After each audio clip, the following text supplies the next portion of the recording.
Hey, it's Ted from Blades and Blasters here with a system tutorial part 2 of Dune Adventures in the Imperium. And today I'm going to talk about a few things that are some unique to Dune. Let's just do the basics. I do have the PDF up right now for reference if we need it. I do suggest go to wherever you want to get your Dune books and get your own PDF. Please don't pirate the game. That hurts everybody. It's not that expensive, and I think you can afford it. Hopefully. So let me. I just want to show. Let me show. This is just kind of do a little show and tell. This is the Atreides version of the core rulebook. I think it's the what you would call like the deluxe core rulebook. It does have the Atreides seal on it. There's one for Harkonnen and Carino, I believe, and they have their own designs. That's this. I also have the. That's not it. Where is it? I have the GM's screen somewhere. There it is. Which looks just like this on the outside. You see kind of a map here. Kind of neat. The inside obviously has the rules. Some quick reference for rules. What I've done, and these are all in the PDF as well. So what I've done in my game is I have cut them out and put them in the game, so I can just like do handouts to people. I also have the compendium, which you can do it there too. But you know, it's kind of easy if you're running the game. You say, I want you to look at this and hit show to players. This is Roll20, right? You can do that in other VTTs as well, but I'm using Roll20 for this game. I was going to use Foundry. If you go back and you look at the character creation tutorial, I did that in Foundry. And that was before they actually made the sheet for Roll20, so there was actually no sheet whatsoever. And I wanted to use Foundry anyway. I haven't had an opportunity to do it yet. But the problem is just the sheet is too good on Roll20. It's usually not. A lot of times, and Roll20 has issues with music, particularly, and other things like with dynamic lighting and stuff like that. But that we've grown really, really frustrated with. But you know, this game really doesn't need any of that. We've started using Sirenscape for music, so I don't use the Roll20 jukebox almost ever anymore, and I won't for this game. It works a lot better than Roll20 audio, which is just a mess. Anyway, that's neither here nor there. So let me get into it here. Let's talk about the first thing, okay? This is just common to pretty much a lot of role-playing games, I won't say all, is what you would consider talents. Well, they're called talents in Dune. They're called talents in other 2D20 games as well, pretty sure. So these are your advantages or feats or whatever you want to call them, the abilities in other games. So they have very specific things that they do, and you know, I'm not going to go, you know, they do what they do. You buy them and then they do that, right? So it's not really, they're not, you know, useful for me to go through them specifically, but you know, they'll alter certain things that you can do in a positive way. You get 3 of those as talked about in character creation. You can get one is typically comes from your archetype. One might come from your faction, and then you get to pick the rest. So that's something you get and something that you should be aware of. The big thing I want to talk about is traits and assets, which is an important part of the game. And it's not like anything else that I've really experienced in a role-playing game that I can think of, right? So your character is going to get a couple traits, 3 to be exact, probably, maybe 4, if you have a faction. So what they are is some sort of descriptor of your character. So the first one is usually your archetype. Your second one is usually your position in the house. And your third is usually how you are perceived by others. Okay, so let's say you're the you're a duelist, archetype, sword master of the house, and people see you as barbaric or something. Or very dangerous. So those could be your traits.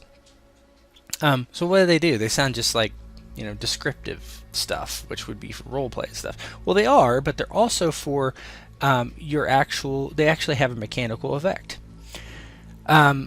Traits you have house traits too, right? Anyway, so in a scene, the GM may say, this scene is there's an example in the book, okay, and that is smoke. Like there's a lot of smoke in the scene, like so it might make observation difficult. So when the GM thinks that this would apply, he raises the difficulty on your skill checks that the trait would apply to. Okay, so that's pretty interesting, right? Now you as a player or as a character, you might have a trait that's observant. Let's say. You could say to the GM, I want to use my observant trait to lower the difficulty by 1 of all my, any skill check that would apply. And the GM could say, yes, that makes sense. You are observant, so you're really good at looking at things with awareness type of situation. So even the smoke might you might be able to see through that. Okay, so you having traits can lower the difficulty of things. For instance, you can also increase the difficulty of things. Let's say you have a trait that is aware. Okay, we'll use the same one, or observant, whatever I said. And you, the GM is trying to have an NPC do a skill check to sneak around you. Well, it's a conflict, and I'm not getting the conflicts exactly, but typically to set the difficulty, you would roll whatever that was applicable, and that would be the difficulty. But since you're observant, the GM would raise the difficulty for whoever you're in the conflict with, to whoever's trying to sneak around you. So it would be whatever you set the difficulty is plus your +1 for your trait. Okay, so that's another thing that traits can do. So traits can raise the difficulty against others for you. Another thing it can do is it can make things possible and things not possible. So a good example would be, let me think of one. So if you have a trait that is, really more sides with the asset side of things, but I don't have something in mind. There I'm sure there's things that apply, but there's two things it can do as well. So either make things possible, make things not possible, increase difficulty, lower difficulty based on the situation and how it goes for you. So traits. So you can use your 3 traits at any time. You can spend momentum, and I'll get into this later when I talk about house stuff. You can use momentum to actually pull down a house trait to use. So if your house trait was astute, which it is for our house, you could say, well, you know what, I would really like to use the astute trait for this. Can I actually spend momentum to gain that trait? And you can. So that's one thing you can do. So that's what traits do. Assets are not so different. Not so different at all. You begin the game with 3 assets. One has to be tangible. Tangible means a physical object, but they can be a lot of things. They could be an assassin, like you have an asset that's an assassin out there, or you have blackmail, something like that, or maybe someone owes you money, things like that. They do exactly the same thing as a trait would do. So let's say you have a personal shield and someone's attacking you with a sword. It would increase the difficulty of their attack by 1. Okay, Or if you have a knife against them, it might raise your or lower your difficulty by 1 to hit them. Okay, so it is interesting how that works, right? So, and then there's some specific things in there too. But like if you have an asset for an assassination and you're doing architect play, which we haven't talked about yet, but that's kind of high level play. You have an assassin and you can do like a some sort of check to have the assassin do something, and you might lower or raise the difficulty of doing that because you have that asset. Okay, so that's what assets do. They're very similar to traits in that regard, and then there's some situations where you can spend momentum to increase your traits, have a temporary asset, things like that. We'll get into kind of momentum stuff. I'll add on to here for momentum. Some more things about that. I know we went over the basics of momentum, the basics of threat, but there's some specific ways to use it into Dune than what would be normally, because there are no combat dice, right? So a lot of 2d20 games use momentum for extra damage or whatever. So they do it a little differently here. Okay, so let's see. So I brought this up in game so you could see. So this is the base momentum uses. It's very simple. There's only 3 of them, as you can see. One we touched on already, and that's buying d20s. So it tells you what you owe for those. It's, as I said, if you wanted to buy them all, it would be 6. It's 1, 2, and 3. So that's the obvious one, right? The next one is create a trait, which I mentioned too. You can spend momentum to create a trait that you don't currently have that would do these things for you. And the last thing is obtain more information. So that is just kind of your what you're going to do, how it's going to I want more information about this subject. And it's usually when you do a gather information kind of thing, or you're like, I want to do a communicate test to see if he's lying or something. You might say, oh, you want to obtain some information from that role. Well, you can pay me. Okay, you succeeded, but I'm gonna give you basic stuff based on how many successes you get, and then if you want more, I can give you more based on your momentum spends. So that's your momentum, what you can do with momentum in a very generic sense. There are many other ways to spend momentum, but it's more specific to the situation you're in. So there's about 5 different types of conflicts, and we'll go through those later. That's kind of more of the advanced stuff, like dueling, skirmishing, intriguing, etc. So there are things you can specifically do with momentum in those situations. Let's kind of step back a bit of a couple things about dice rolling that I didn't touch on in the previous video, but I probably should here.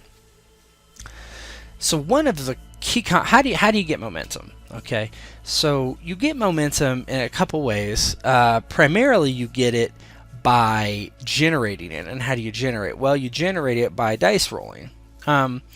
Anytime you have let's say you have a difficulty set at 1, and you make a roll, and you get more successes than the difficulty. Any successes you get above the difficulty, you generate momentum for. So let's say the difficulty 1, you roll 2 successes, you get 1 momentum because you were over it by 1. If you roll 3 successes, you would get 2 momentum. Okay, you can spend those immediately for things like create a trait or obtain information, or you can put it into a pool. And as I mentioned in the last video, your pool can be up to 6. 6 momentum can be stored in the pool at any time. Typically, and this is the same in other games too, when you switch scenes, and that's up to you to what that is for you, you subtract a momentum. So as you're not using it, it kind of goes down, and that continues to happen if you don't use it. So a strategy in game is just use it. Use it as much as you can, almost, because using it will help you generate more momentum later on, and it's just kind of like this engine. But in some cases that might backfire too. So that's how you generate momentum, and that's very important. Now you can do, like I also mentioned, you can do things as like pay the GM threat as well. If you pay the GM threat, you don't have to spend momentum, but you get the same effects. But when you do that, that gives the GM an opportunity to use that against you. Well, what can the GM do with threat? Well, he can do several things. The obvious thing is he can use threat exactly like momentum as well. Now, he might not need to do obtain information necessarily, but to create a trait, buy d20s, he can do all that. He can also do other things, such as he can bring in reinforcements for a certain amount of threat. He can cause complications with a certain amount of threat. Hazards, I guess, would be a more correct vernacular for that. He can do all sorts of things with actual threat, which you should keep in mind when you're giving threat. You can give threat away all day, but he's always going to be able to use it against you. Now, here's the thing, and this is all D20 games, or 2D20 games, that there's this a bit of a kind of weird thing that can happen.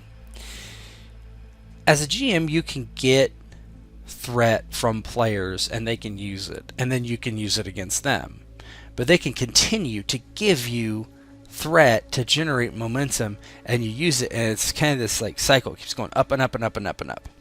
This is the only real issue that I have with 2D20. I haven't seen it a lot personally, but I've heard stories about it, right? And I could see this happening, is that where you get this just effect of who's going to run out first. And technically, you might never run out, because you're not going to run out of momentum because you're going to generate it, or you're going to buy it from threat. So you can always use momentum, and then the GM's going to use that to keep going. It's like, so who dies first, or whatever, who succeeds and who fails based on that kind of race for buying things. You would think it would be the GM, because the GM is already probably going to have threat, because the GM already starts with threat, where the players do not start with threat, momentum in a session. So it could be that kind of this race. And if you have experience with 2D20 and you have ideas about how to solve this thing, please comment below, because I'd like to hear that. Because that's one thing that's very interesting that I feel that's a little weird about the system. What else? So what happens, staying with dice rolling, what happens when you roll the worst possible outcome, which is typically a 20? These are called complications. That's why I changed my vernacular earlier to hazard. But a complication does several things, but let's go back to the basics. Okay, you roll 20, you get a complication. It's obviously a fail, you also get a complication. You can also generate complications by rolling less than a 20 in certain situations. So there is a table for this somewhere, but it is, let me see if I have it. I might not.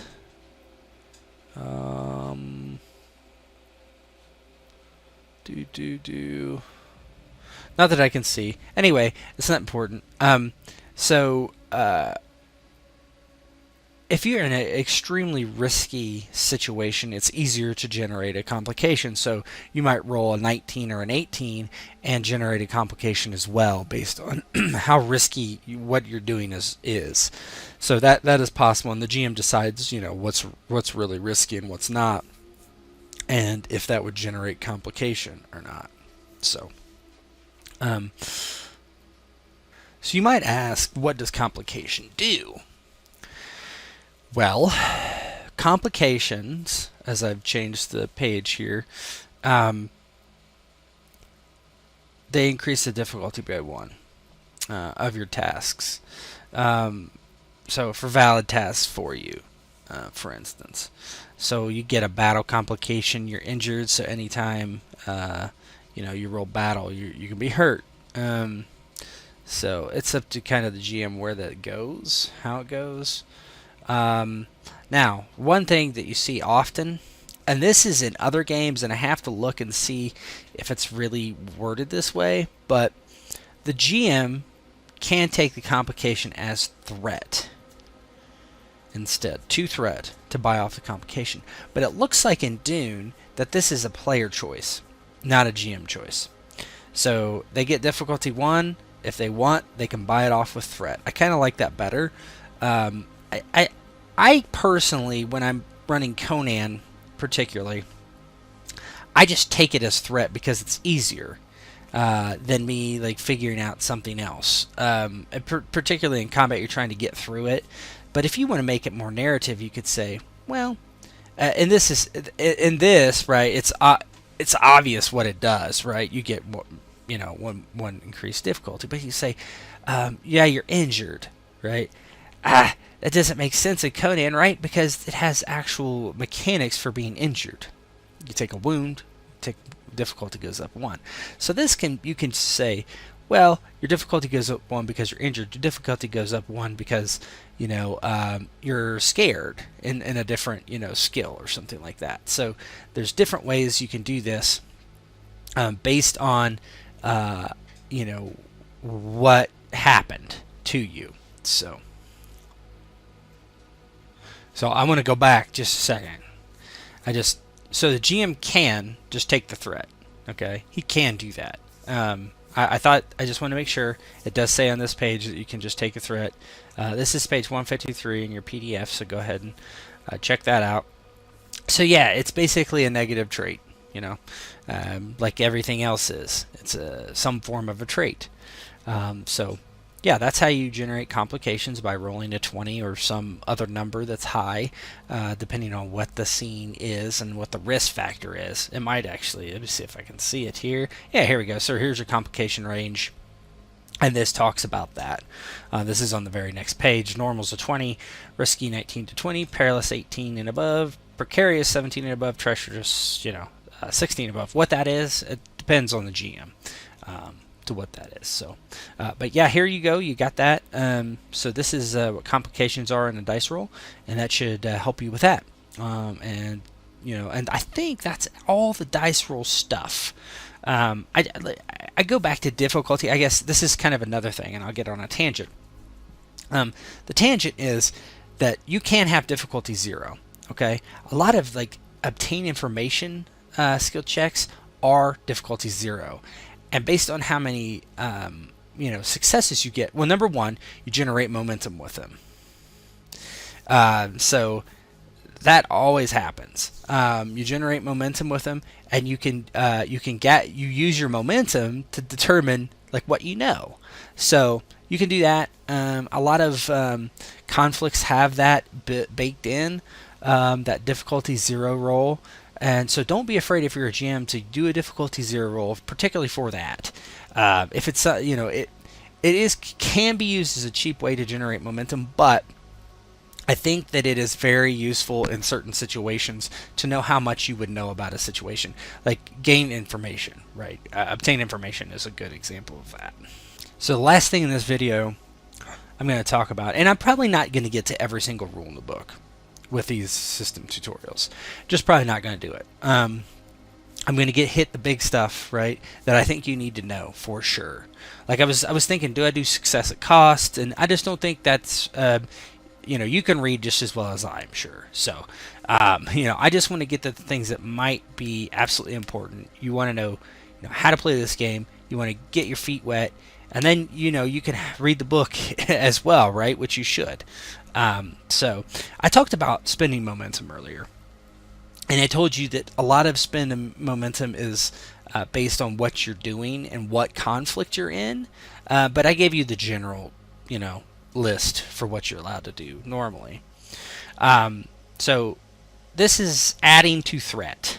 How do you add to threat, and how do you spend threat as a GM? So you can read this. Nope, wrong way. Wrong way again. There we go. It's reversed. So you can see bind D20s, ignore complications. Escalation is new. Some action escalate the situation, giving the game master 1 threat. So you pull out las guns in front of the Emperor or somebody. Maybe that would do it. I can add threat. That's how you add threat. Environment is just a threatening situation. you have Canley with a house, and somehow you end up in their keep or something, that could be a problem. And then, if I'm using a NPC and they roll momentum, I put it in my threat pool. Okay, so spending threat, buying d20s. That's just what I do. Increase difficulty, so I can increase difficulty as well, right? So I can choose to increase difficulty of single skill check before the roll. Non-player character spends, so just like I was talking about, this very specific situations where dueling or skirmishing or whatever, and I want to spend momentum for something, so I do that there. Buy off complications by myself, you can do that, I can do that. Generating traits just like a PC can. Environmental effects. So this is kind of interesting, and this is one of the weird ones, right? So it says the game master may trigger or cause problems with scenes or environmentals by spending threat. So some people don't like this because as a GM, that's kind of your job anyway. So I consider this kind of something. I would use this if it was not planned. Okay, if I plan it, I'm not going to worry about spending threat to do it. I'm the GM. I'm supposed to make the story for you, the game for you. If that includes, an earthquake or something, then it's going to happen without me spending threat. Now, let's dive just a little deeper. If in that earthquake you're getting out, and I say, you know what, your handhold crumbles, and you fall down. Well, that is spending. That's where you spend threat. Right? I could do that as a normal GM, but it's almost cheap, right? It's almost cheap. You might do it if somebody rolled something and it wasn't great, or, it depends on what the situation is and what the game is. But some dice roll might, if you fail or something, or you critical fail, if that's the thing, that is absolutely valid. But like in this case, I could just say, I spend threat to do that, and that's cool. You could have succeeded even. But I say your handhold crumbles or you slip because of threat. So that's when to use threat in my view for that. Rival house. The game master may spend threat to introduce a known enemy to the situation. I think it's kind of the same thing, right? Anything I planned beforehand, I'm not going to spend threat on. But if I want let's say a skirmish, it's like, well, I want some sort of enemy house here. It's not a great example because you can spend thread for doing stuff anyway. So, but yeah, they do something. Determination. Non-player characters can spend 3 threat to effectively use determination point. If they gain determination point, they instead gain 3 threat. So that's determination. We should talk about determination now, and that's going to be the last topic on this video. So I've brought up determination here for this last thing. So this is something in all the 2D20 games. It's called different thing. Fortune points, called determination and trick. I think fortune points and Conan. Those are what I know the best. So, here's how you use it, right? So I'll read it real quick, but you get an automatic 1 on a roll. Okay, that's going to be 2 successes. You can re-roll any or all dice. Maybe you get more successes that way. Declaration. Create a new trait or change or remove an existing one. That can be helpful. Extra action. So act again. Very helpful, right? All right. Well, how do you get to use your use your determination points? Well, there's a couple ways. So, if you read this, it says, challenging drives. If a statement for the drive being used does not contradict the action of the skill check, proceed as normal. Right? We know that. The player may spend determination. So you can spend determination on those. Whatever. Now, this is the interesting part. If the statement of the drive being used contradicts the action of the skill check, okay, a challenge has occurred. The game master may offer a character determination point. Okay, so he can give you a determination point. That's not using using one. That's giving one. Now, if the player refuses the determination point, they fail the skill check with no further consequences. Okay, you just don't. If the player accepts the determination point, they must challenge or comply with their drive statement. In both cases, they use the chosen drive and make the skill check as normal. But afterwards, if they comply, they receive a complication. And if they challenge, they must put a line through the drive statement, and they must change or recover that drive statement later. So what would that mean in game? Well, what if they lost the drive statement? Well, it depends. Because if you don't have a drive statement, you can't select it first. Okay, so you wouldn't have a drive statement. It would have to be.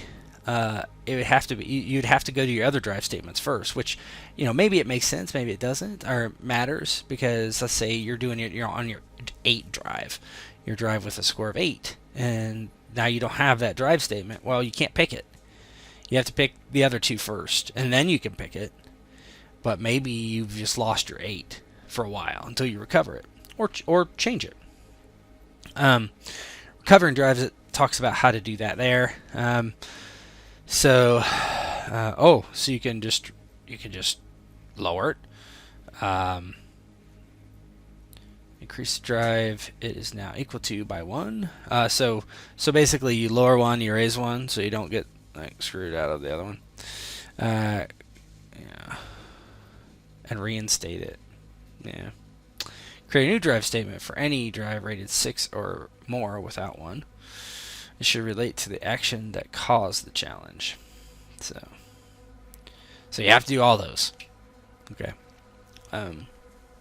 So that's determination. I suggest reading that section as well. I'm trying to give you kind of an overview of determination here, but I think this video is long enough. So I've went over several kind of things. This kind of reinforcing the previous video and adding on a little bit with traits, assets, and then adding on determination, momentum pools, threat pools, and what you can kind of do with those. And hopefully we're building a foundation on your 2D20 journey, particularly with Dune. And so please ask any questions in the comments, or read about these things. And that's I find personally reading and listening to somebody speak is those in combination are a pretty good way to learn, especially if you don't understand something from either you're reading and you don't understand it fully, or I'm talking to you and you don't understand it fully. Maybe I've not done a great job explaining it. Then you can read and you can, oh yeah, that makes sense, or opposite way too. So hopefully this has been helpful to you, and I will continue next time with some more 2D20 bits, and we'll hopefully continue to build our knowledge on 2D20 and Dune. Thanks.